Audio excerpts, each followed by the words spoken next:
ऋषि कुमार ने प्रणाम किया, आओ आपका आदर करते ऊंचे ऐसे आसन पर। तो उन्होंने कहा नहीं, हमारे यहाँ प्रणाम की परंपरा है, आप हमारा आदर ही करना चाहते हो तो प्रणाम नहीं होगा, हमारी परंपरा से हमारा स्वागत कीजिए। गणिकाओं ने कहा हमारी परंपरा कुछ और है, आप हमारा पूजन ही करना चाहते हो, हम आपके अतिथि हैं तो प्रणाम नहीं चलेगा। श्रृंगी ने कहा फिर कौन सी विधि है? बोले हम तो आलिंगन करती हैं, ये प्रणाम की परंपरा है हमारी। हम जब किसी से मिलते हैं आलिंगन करते, अंक में भरते, अपनों को देकर हमसे रहा नहीं जाता।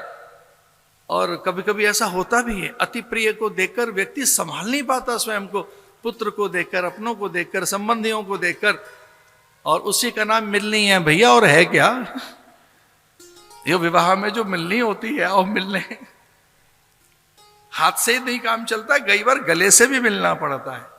आओ मिलनी कर लें, मिल लें।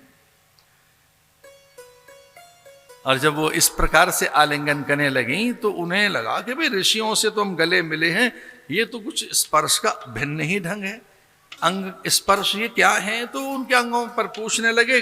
कथा तो बड़ी लंबी है और मैं श्रृंगार में जाना नहीं चाहता।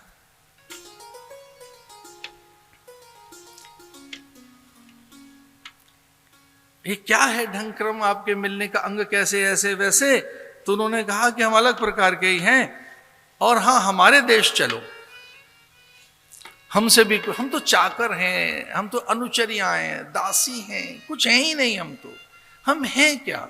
हमसे भी अधिक सुंदर, श्रेष्ठ, गुणी, पराक्रमी, जयी, ऐसे जैसे देवता भी ना हो वैसे रोमपाद के यहां सब हैं, चलो। और उनको योग युक्ति से गणिकाएं ले आई, और जैसे ही गणिकाएं उनको लेकर आई श्रृंगी को, अभी वो नगर में प्रवेश किया ही नहीं था कि इंद्र ने आदेश दिया, वर्षा होने लगी, धन धान्य बरसने लगा। राजा रोमपाद ने कहा कि भगवान का आगमन हो गया, श्रृंगी हमारे यहां आ गए, ऋषि हमारे यहां पहुंच गए। साष्टांग प्रणाम किया रोमपाद ने कि आपके आगमन से सब कुछ ठीक हो गया। और उन्होंने पूछा ये तो सब है, पर ये कौन है? बड़ी अच्छी सी लग रही थी, ये स्त्री हैं, पुरुष हैं, क्या है? उन्होंने कहा महाराज ये तो गणिकाएं हैं, और आपका विवाह तो मैं अपनी पुत्री के साथ करूंगा कि जो परम तेजस्विनी हैं, परम तेज संपूर्ण नक्षत्रों का, देवताओं का, अप्सराओं का एक परम तेज प्रकट हुआ था एक बार। वो तेज अपने को संभाल नहीं पाया देवताओं का, वो तेज अयोध्या में प्रकट हुआ, प्रशांत शांत।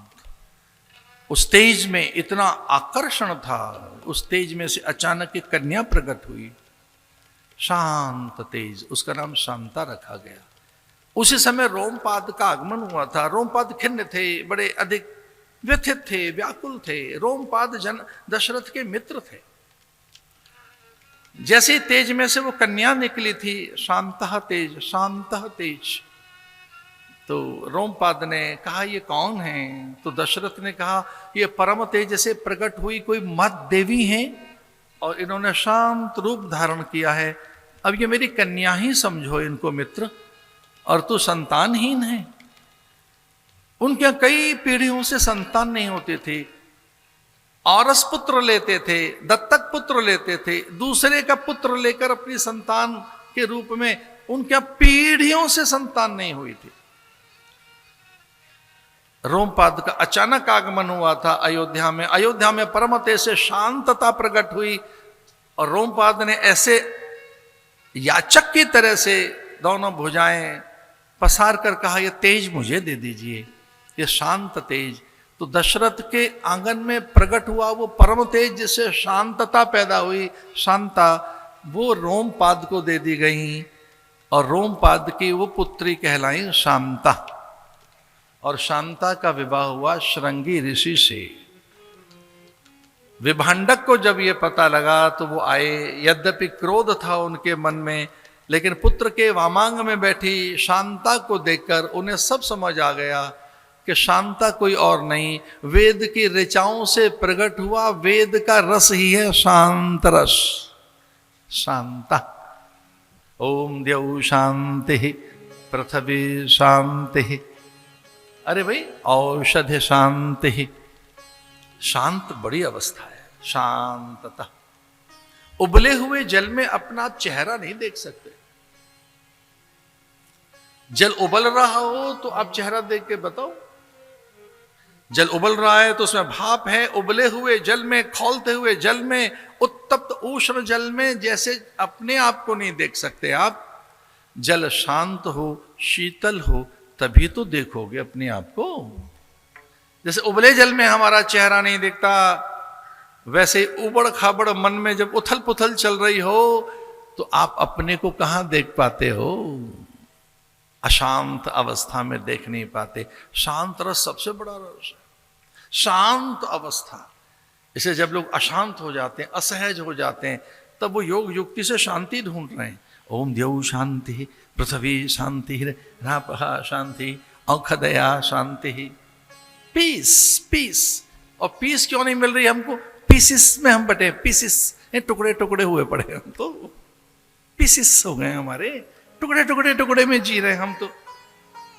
हम क्षणिक जीते हैं, अवस्था में जीते हैं, आवेग में जीते हैं, व्यक्तियों के साथ जीते हैं, पदार्थों के साथ जीते हैं, कंडीशनिंग में जीते हैं। यानी हम इन चीजों के साथ जी रहे हैं।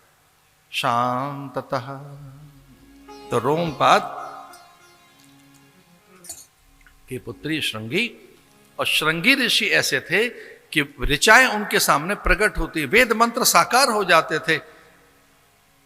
ऐसे मैं आपके आनंद अनुराग के लिए एक सत्य बता रहा था कि जब मैं हिमालय रहा तो मैंने भी कई ऐसे महात्माओं के दर्शन किए कि वो संकल्प से कुछ भी प्रकट कर सकते थे, कुछ भी।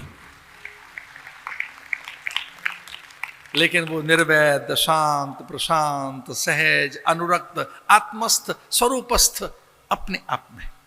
आपन ते संहारो आपे, तीनों लोग हाँकते कापे। एक अपना तेज बिना ज्ञान के संभाला नहीं जा सकता। कई बार व्यक्तियों को धन, मान, सम्मान, पद, प्रतिष्ठा पचती नहीं है, डाइजेस्ट नहीं होती। वो तेज कहां संभलता है? कुछ लोगों से प्रकट होना चाहता है। ये तो ऋषि मुनि ही हैं, ये तो साधु संत ही हैं जो अपने को शांत रखते हैं। श्रृंगी ऋषि के आश्रम में गए और बड़ा सुंदर सा प्रसंग है।